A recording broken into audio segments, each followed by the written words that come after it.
तुम्हाला माहित आहे का, आता जनगणनेचा टप्पा पूर्ण करण्यासाठी आपण स्वतः सहभागी होऊ शकतो.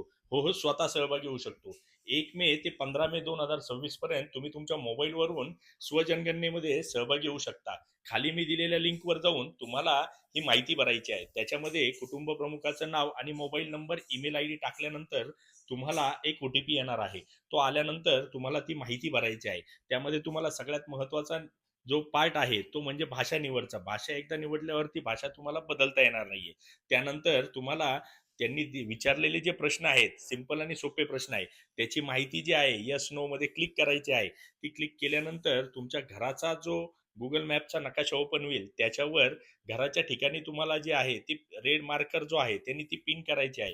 ती केल्यानंतर तुम्हाला त्या माहितीला रिव्ह्यू करण्यासाठी एक चान्स असतो. रिव्ह्यू केल्यानंतर ते सबमिट म्हणायचे आणि सबमिट म्हटल्यानंतर तुम्हाला जनगणनेचा एक नंबर मिळतोय.